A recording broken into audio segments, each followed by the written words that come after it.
Le président de la République rencontre le président autrichien au palais présidentiel de Vienne, la capitale autrichienne.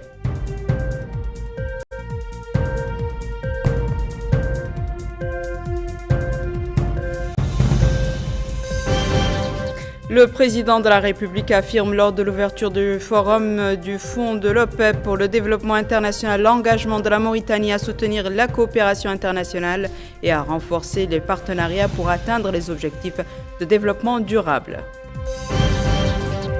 Le Premier ministre reçoit à Nouakchott le directeur exécutif du Fonds monétaire international à Nouakchott.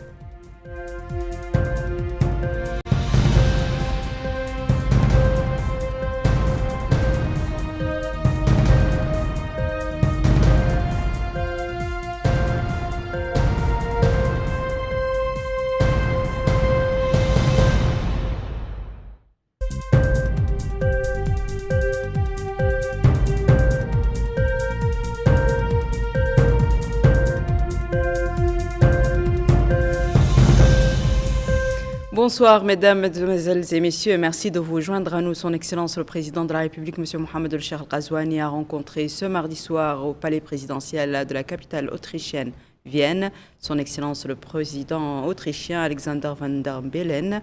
Cette rencontre a été consacrée à l'examen des moyens de renforcer les relations bilatérales entre notre pays et la République d'Autriche. Les deux parties ont échangé leurs points de vue sur un certain nombre de questions d'intérêt commun. Au cours des entretiens, les deux dirigeants ont souligné la solidité des relations entre les deux pays et le désir commun de les développer pour inclure des domaines plus larges au service des intérêts communs des deux peuples amis. Ont assisté à cette rencontre Son Excellence le ministre chargé du cabinet du président de la République, M. Nainoul Chlouqa, et le professeur Khan Boubakar, ambassadeur de notre pays à Berlin. Dans un discours prononcé à l'ouverture du forum 2025 du Fonds de l'OPEP pour le développement international qui s'est tenu aujourd'hui à Vienne, capitale autrichienne, Son Excellence le Président de la République, M. Mohamed El-Cheikh Al-Ghazouani, a affirmé l'engagement indéfectible de la Mauritanie à soutenir la coopération internationale et à renforcer les partenariats pour atteindre les objectifs de développement durable. Le président a salué le rôle essentiel joué par le Fonds de l'OPEP pour le développement international dans le soutien aux efforts de développement des pays en développement, dont la Mauritanie. Voici le texte intégral du discours du président de la République avec Edali Fall. Son Excellence Dr Abdelhamid El Khalifa, président du Fonds de l'OPEP pour le développement international. Excellences, Mesdames et Messieurs, j'ai le plaisir tout d'abord d'exprimer mes sincères remerciements et ma grande appréciation au Fonds OPEP pour le développement international en général et à son président, Son Excellence le Dr Abdelhamid El Khalifa, pour l'aimable invitation et de le féliciter pour l'excellente organisation de cette 4e édition du Fonds OPEP pour le développement international. Aujourd'hui, ce forum est une plateforme internationale de haut niveau permettant d'échanger des points de vue sur le renforcement de la coopération au service du développement durable. Le thème « Transformer l'autonomisation pour un avenir meilleur » reflète une profonde prise de conscience de la nature et de l'ampleur des défis auxquels sont confrontés nos pays en développement. L'accent mis sur 4 thèmes interdépendants qui sous-tendent cet objectif témoigne de la détermination du Fonds à contribuer efficacement à la formulation et la mise en œuvre de solutions qui conduisent à un avenir de développement plus inclusif, plus équitable et plus durable grâce à une coopération internationale renforcée. La période critique que traverse notre monde modifie progressivement certaines de ses règles et certains de ses principes, et les défis auxquels il est confronté sont divers et de plus en plus importants, ce qui nous oblige tous à renforcer l'intégration, à échanger nos compétences et à établir des partenariats fondés sur la confiance et la transparence. Du haut de cette tribune, je réitère l'engagement de la Mauritanie à l'action commune et à soutenir la vision du Fonds OPEP de construire un monde dans lequel tous les peuples peuvent atteindre les objectifs de développement durable. J'apprécie également le rôle pionnier joué par le Fonds dans la promotion du partenariat Sud-Sud et l'appui aux efforts de développement de nombreux pays en développement, y compris notre pays, dont le secteur vitaux tels que l'énergie, L'eau et les infrastructures ont bénéficié d'un soutien efficace et louable. Nous saluons également l'attention accordée par le Forum à la durabilité des ressources, à la réalisation de transformations inclusives, au financement du développement, à l'amélioration des capacités numériques et des capacités humaines, affirmant notre volonté de travailler avec tous les partenaires pour faire de cette transformation un succès et accélérer la mise en œuvre des objectifs du développement durable. Excellences, Mesdames et Messieurs, notre vision du développement en République islamique de Mauritanie est ambitieuse, basée sur la stratégie de croissance accélérée et de prospérité partagée. Une stratégie nationale globale qui vise à réaliser un développement économique durable, à promouvoir la justice sociale, la gestion durable des ressources et le développement des infrastructures, avec une attention particulière pour les jeunes, les femmes et les groupes les plus vulnérables, et à développer le capital humain en tant que principal moteur de toute transformation efficace du développement. Il ne peut y avoir de véritable développement sans une gestion durable de nos ressources naturelles.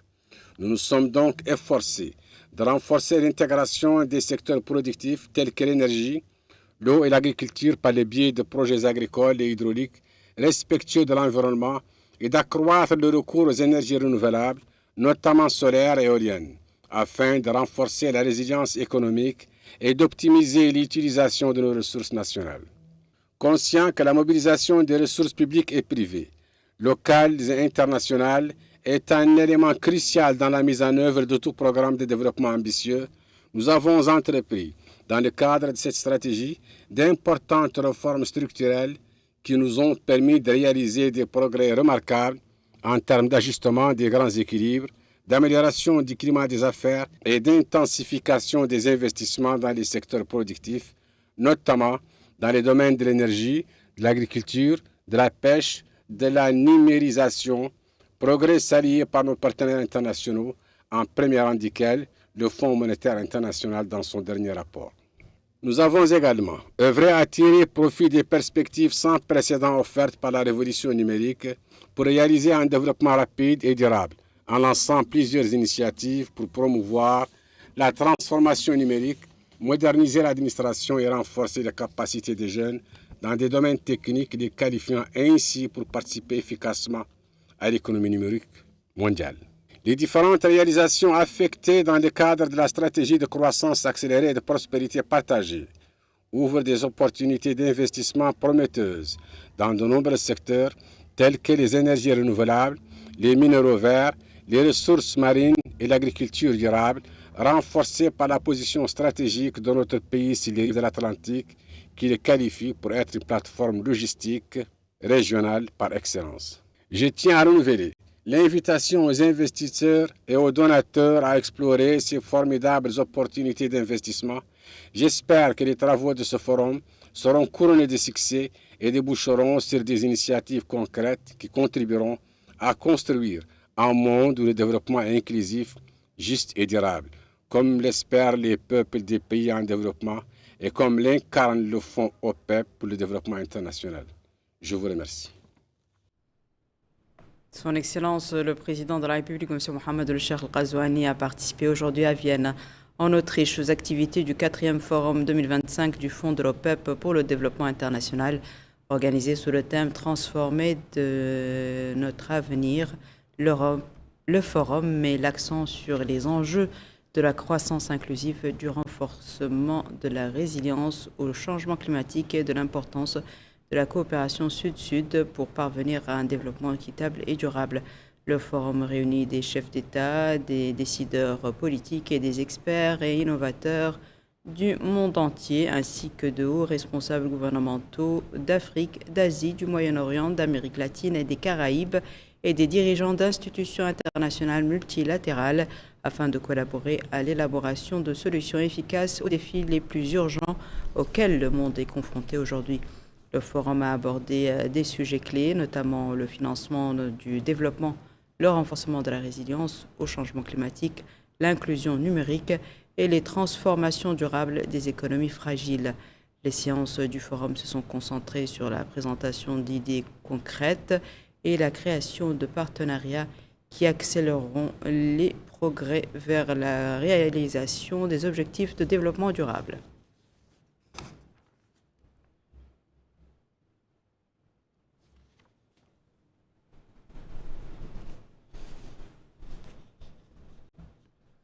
Le Premier ministre, M. Mokhtar Ould-Diaye, a reçu aujourd'hui à Nouakchott M.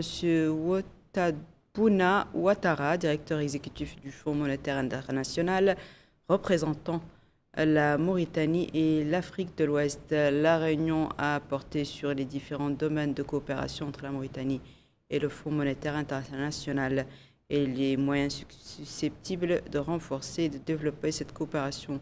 Ont participé à cette réunion le gouverneur de la Banque centrale de Mauritanie, M. Mohamed Emin El Dhahabi, le directeur du cabinet du Premier ministre, M. Cheikh Ould Zeidan, le chargé de mission au cabinet du ministre, M. Mohamed Emin El Raqani, et le conseiller du Premier ministre chargé de l'économie et des finances, M. Mohamed Emin El Hamadi.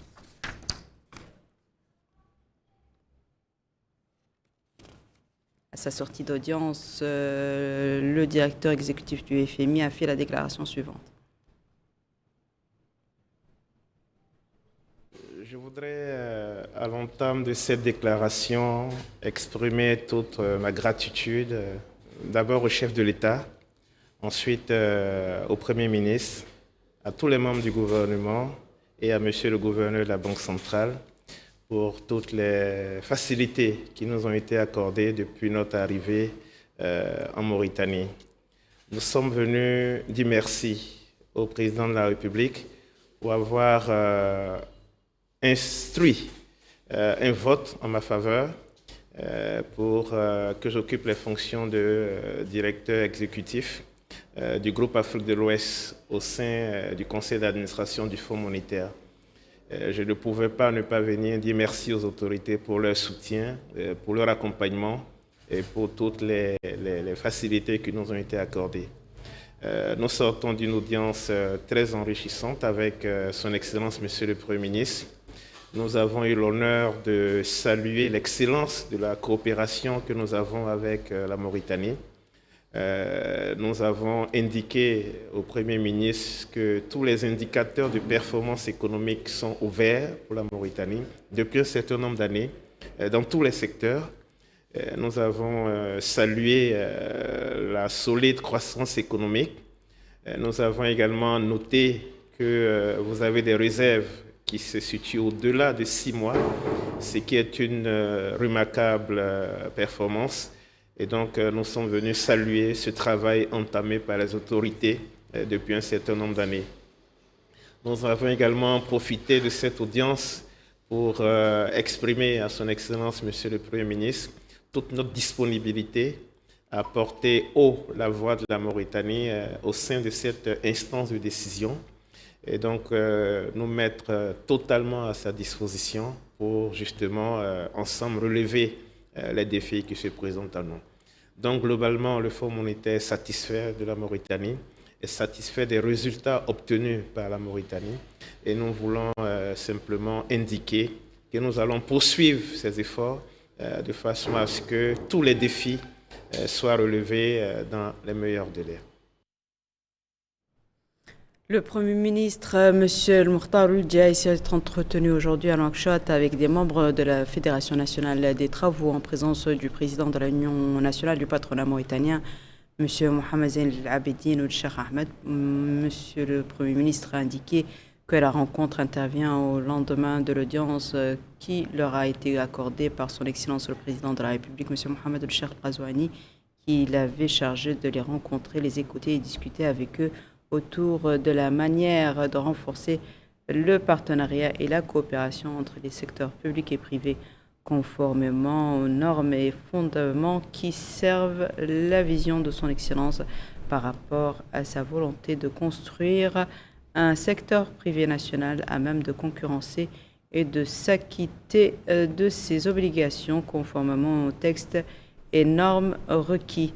Après avoir écouté les membres de la fédération et discuté avec eux de leur vision du partenariat, des détails, des demandes et des obstacles qui se sont présentés à eux, le Premier ministre a répondu à leur intervention en mettant en exergue la nécessité pour le secteur privé national de répondre aux normes et conditions stipulées dans les lois réglementaires. Il a réitéré sa volonté de protéger le secteur privé national de répondre à toutes les demandes objectives, de rechercher à créer des conditions techniques et administratives appropriées pour lui donner la préférence, cherchant les problèmes posés d'une manière servant l'intérêt public et aux exigences du secteur privé national conformément à la vision de son Excellence. Le Premier ministre a également ordonné de répondre à certaines des demandes des intervenants et de former un comité mixte chargé de rédiger un document traitant des demandes soulevées pour résoudre ces problèmes en fonction de ce qui a été discuté. Le 7e et dernier contingent de nos pèlerins est de retour à Nouakchott après avoir accompli les rites du Hajj. Ce groupe comprend la délégation officielle conduite par le ministre des Affaires islamiques et de l'enseignement originel. C'est un compte-rendu d'Elifal. Le dernier groupe de pèlerins mauritaniens, composé de 411 personnes, ainsi que la mission officielle dirigée par le ministre des Affaires islamiques, Sidi Yahya Ould Cheikh Ould Mrabot, est rentré à Nouakchott. Le ministre a indiqué que tous les pèlerins sont revenus après avoir accompli le rite dans de bonnes conditions. Grâce aux efforts déployés par l'État et aux instructions du président de la République, il a souligné l'absence d'incidents ou de pertes humaines. Les pèlerins ont exprimé leur satisfaction quant à l'organisation du voyage, à l'accueil, au transport et à l'encadrement sur place. Pour sa part, le directeur adjoint de l'Agence nationale de l'aviation civile, M. Bab Ahmed Ould Mohamed, a assuré que les vols aller-retour se sont déroulés dans de bonnes conditions grâce à une bonne coordination avec les autorités saoudiennes et les services nationaux qu'il a remerciés. À leur arrivée, les pèlerins ont été accueillis par le secrétaire général du ministère, entouré de plusieurs cadres représentant des forces de sécurité. Le ministre de l'Habitat, de l'Urbanisme et de l'Aménagement du Territoire, M. Mamadou Niang, et le ministre de la Culture, des Arts et de la Communication et des Relations avec le Parlement, porte-parole du gouvernement, M. Hussein Medou, ont inauguré hier lundi à Nouakchott une exposition architecturale organisée par l'Ordre des architectes de Mauritanie, retraçant les 3 étapes par lesquelles est passé l'art architectural au niveau national. C'est un compte-rendu d'Aminata Khan. Cette exposition intitulée Station architecturale retrace les 3 étapes par lesquelles est passé l'art architectural au niveau national. Lors de l'inauguration, les ministres ont été informés sur les composants de l'exposition ainsi que les étapes de son évolution chez nous. Intervenant, le ministre de l'Habitat, de l'Urbanisme et de l'Aménagement du Territoire a affirmé que l'exposition revêt une importance capitale car, dit-il, elle concerne l'architecture moderne en Mauritanie. L'architecture n'est pas seulement un art de bâtir. Elle est l'expression visible de notre identité, le reflet de notre histoire, de notre culture et de nos aspirations. Dans un pays comme le nôtre, riche d'un patrimoine saharien, arabe et africain, l'architecture contemporaine se trouve à la croisée des traditions et de la modernité. À ce besoin d'une meilleure considération des architectes, il faut ajouter la nécessaire valorisation de leur œuvre et de leur production. Voilà le second défi qui s'impose à nous. Nous avons besoin des architectes pour répondre aux enjeux de notre temps. Nous avons besoin de vous dans la protection de notre environnement, pour rénover thermiquement, pour adapter le bâti aux nouveaux usages des habitants. Nous avons besoin de vous pour être à la pointe de ce combat pour notre planète. Nous le devons aux générations futures. C'est votre rôle de porter une architecture durable qui favorise la transition écologique. Elle est notre priorité à tous. Nous sommes tous convaincus de sa nécessité. De son côté, le président de l'Ordre des ingénieurs, Menni Houleta, a affirmé que cette exposition met en lumière certaines caractéristiques et expériences de l'architecture contemporaine dans notre pays, ajoutant que l'exposition vise à promouvoir le rôle de l'architecture comme levier de développement, à encourager les jeunes ingénieurs et à renforcer l'identité architecturale nationale. Le ministre de la Culture, des Arts, de la Communication et des Relations avec le Parlement, porte-parole du gouvernement, a présidé ce matin à Nouakchott l'ouverture de la 4e édition du Forum culturel de Charira en Mauritanie, la 13e dans le monde arabe. Ce forum est organisé en collaboration avec le département de la culture de Charira et la maison de la poésie de Nouakchott. Aminata Khan, toujours. Ouverture du 4e Forum culturel de Sharjah en Mauritanie et de la 3e édition dans le monde arabe ce matin au Centre international des conférences de Nouakchott. Ce forum est organisé entre le ministère de la Culture de Sharjah et la Maison de la Poésie de Nouakchott. Justement, 4 poètes ont été honorés aujourd'hui à l'occasion de l'ouverture de ce forum. Ainsi, le ministre de la Culture, des Arts, de la Communication et des Relations avec le Parlement a indiqué que le 4e Forum d'hommage culturel de Sharjah à Nouakchott incarne la profondeur des relations enracinées entre la Mauritanie et les Émirats arabes unis, que le président de la République tient à préserver et renforcer davantage. Il a ajouté que ce forum représente un jalon dans l'autonomisation culturelle mauritano-émirati et un pont pour la communication culturelle. Soulignant que les villes de Chinguitti, Ouadane, Oualata et Tichit étaient des phares du savoir, lançant des caravanes vers les horizons du monde porteuses de rayonnement de la pensée et de la profondeur, ainsi que de la jurisprudence et la langue arabe. Il a exprimé son satisfecit de prendre part à cette ouverture du forum qui marque une étape importante dans la coopération culturelle fructueuse entre les deux pays. Cette coopération est sur le point de culminer avec la signature de projets concrets visant à soutenir l'industrie culturelle et à préserver les manuscrits, a indiqué le ministre. Le président du département de la culture de Sharjah, Abdallah Mohamed, a expliqué que le forum des honneurs culturels de Sharjah cherche à s'engager avec des icônes intellectuelles et littéraires du pays et du monde arabe dans le but d'améliorer le statut de la culture arabe, de stimuler le mouvement littéraire et d'encourager la pensée et la créativité dans le monde arabe. Il a souligné que la poursuite de cette coopération culturelle reflète la profondeur des relations fraternelles entre notre pays et les Émirats arabes grâce aux directives des sages dirigeants des deux pays. Il est à noter que l'ouverture de cette cérémonie a eu lieu en présence de plusieurs notables et hommes de culture de deux pays. La ministre de l'Environnement et du Développement durable, Mme Masouda Metoubahamar Mohamed Laqlaf, a supervisé ce matin le lancement de l'opération de semi-aérien, contribuant ainsi à renforcer la ceinture verte de Nouakchott contre l'ensablement et la menace de désertification. Cette opération s'inscrit dans le cadre des activités commémoratives de la Journée mondiale de lutte contre la désertification 2025.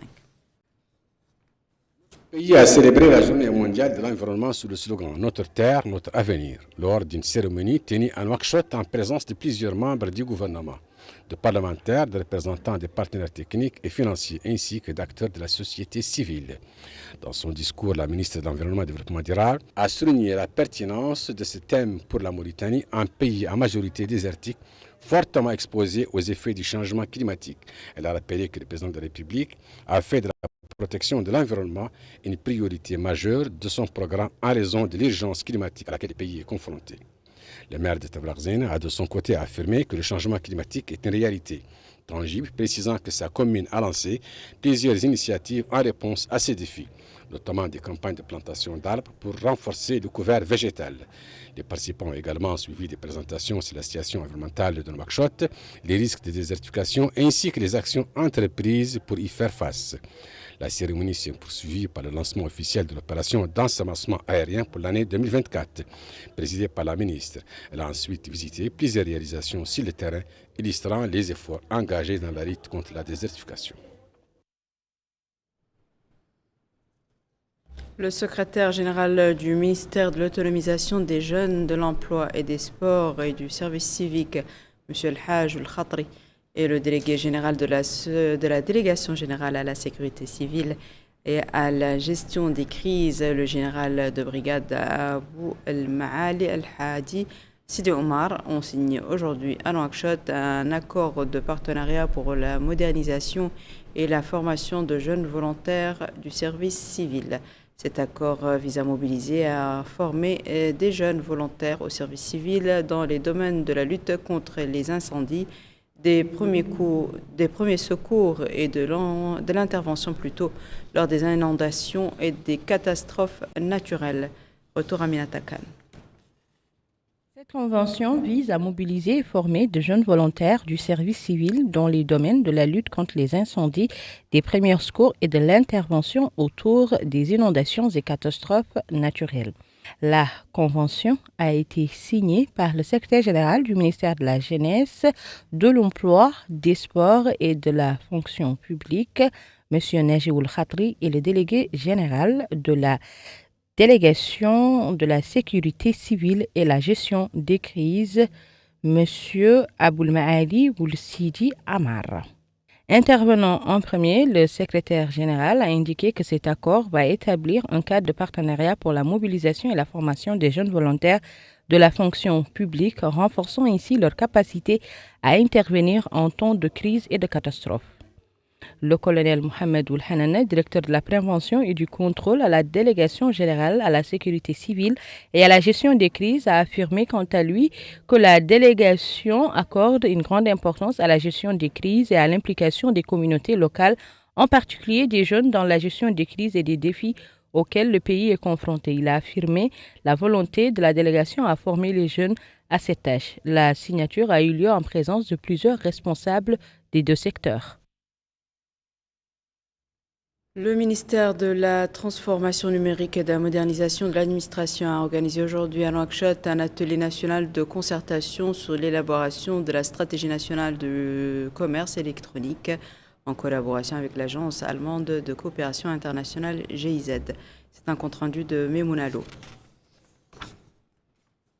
Une stratégie nationale de commerce électronique, tel est l'objectif de cet atelier national de consultation, organisé par le ministère de la Transformation numérique et de la modernisation administrative, en coopération avec l'agence allemande de coopération internationale GIZ. Dans son allocution, le secrétaire général du ministère, Khaled Oul-Abedine Sidi, a indiqué que cet atelier représente une étape cruciale dans le processus d'élaboration de la stratégie qui intégrera les activités commerciales classées et non classées dans le cycle économique national, renforçant ainsi la résilience de l'économie nationale, soutenant sa compétitivité et contribuant à la construction d'une économie numérique forte. Il a expliqué que la stratégie s'inscrit dans le mandat du secteur visant à soutenir la transformation numérique au sein de différents ministères, soulignant qu'une étroite coordination a été instaurée avec le ministère du Commerce et du Tourisme dès le départ par l'intermédiaire d'un comité mixte qui a piloté le projet depuis l'étude sur l'état de préparation numérique de la Mauritanie, publiée lors de la semaine électronique à Genève en décembre 2023. Quant à la coordinatrice résidente des Nations Unies en Mauritanie, Mme Leila Yahya Patrice, a souligné qu'une mise en œuvre efficace de la stratégie nécessite une forte mobilisation des ressources, notamment au niveau national. En l'absence de vision coordonnée, les efforts restent dispersés, les investissements peu efficaces et les opportunités inexploitées.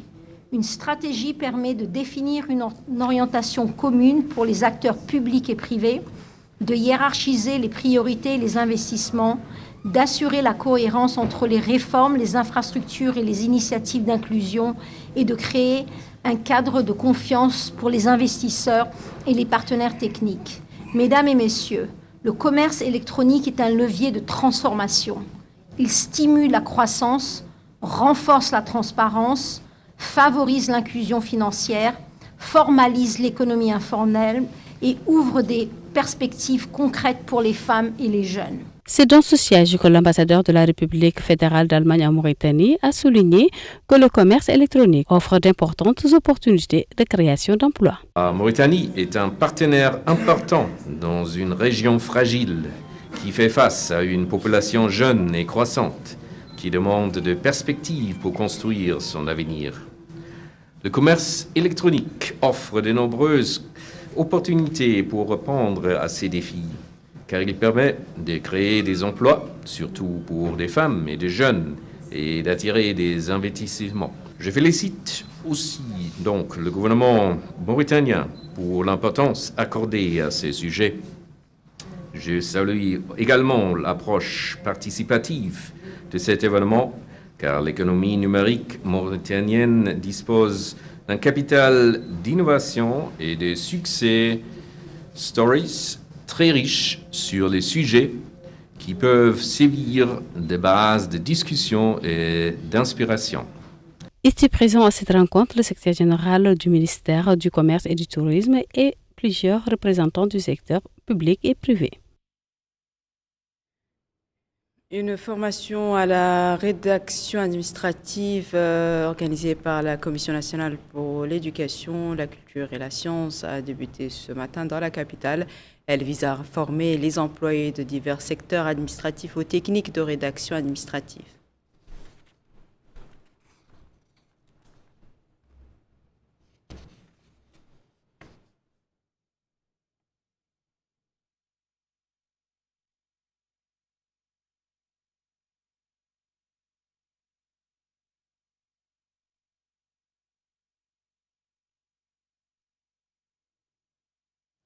La municipalité du Ksar a organisé ce matin à Nouakchott un atelier pour l'élaboration du plan de développement de la commune et la mise en place d'une feuille de route pour ses interventions au cours des prochaines années.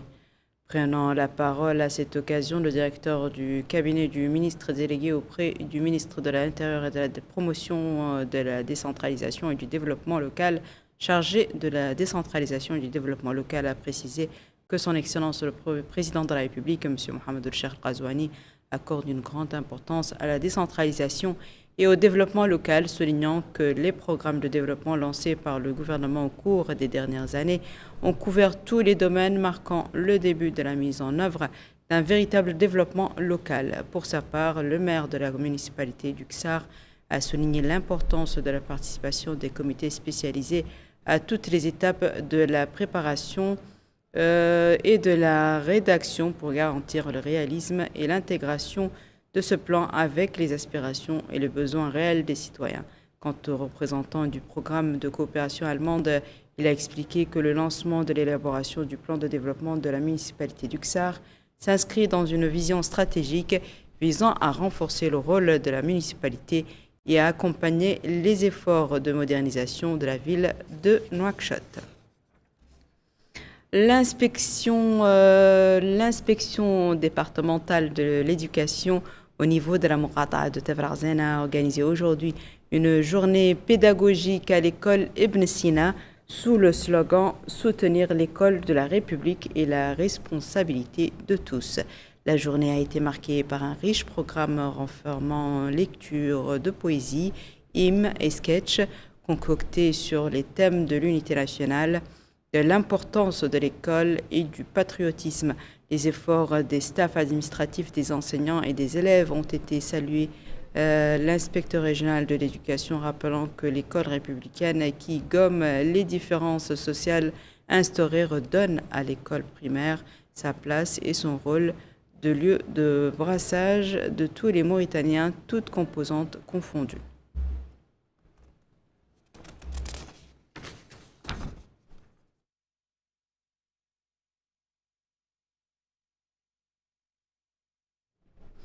La direction du perfectionnement et des communications administratives relevant de la Direction générale de l'administration territoriale au ministère de l'Intérieur et de la promotion de la décentralisation et du développement local a rendu publique la situation pluviométrique au cours de la soirée du 16 au 17 juin 2025, ainsi qu'il suit.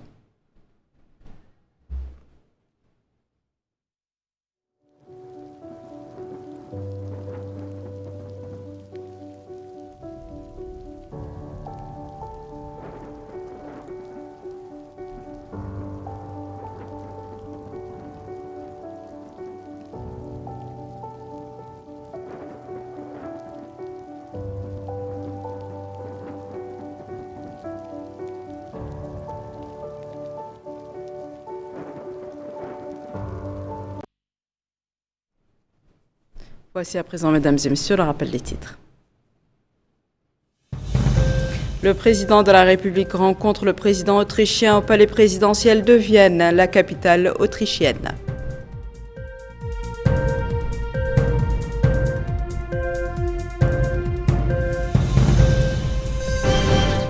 Le président de la République affirme lors de l'ouverture du forum du Fonds de l'OPEP pour le développement international l'engagement de la Mauritanie à soutenir la coopération internationale et à renforcer les partenariats pour atteindre les objectifs de développement durable.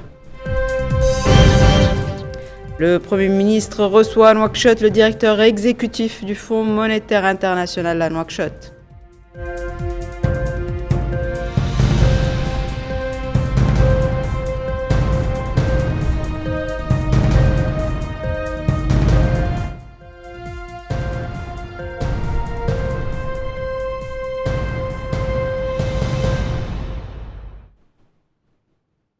C'est la fin de ce journal, mesdames et messieurs. Merci à vous de nous avoir suivis. Merci de votre fidélité et je vous souhaite une excellente suite de programmes sur le Mauritania.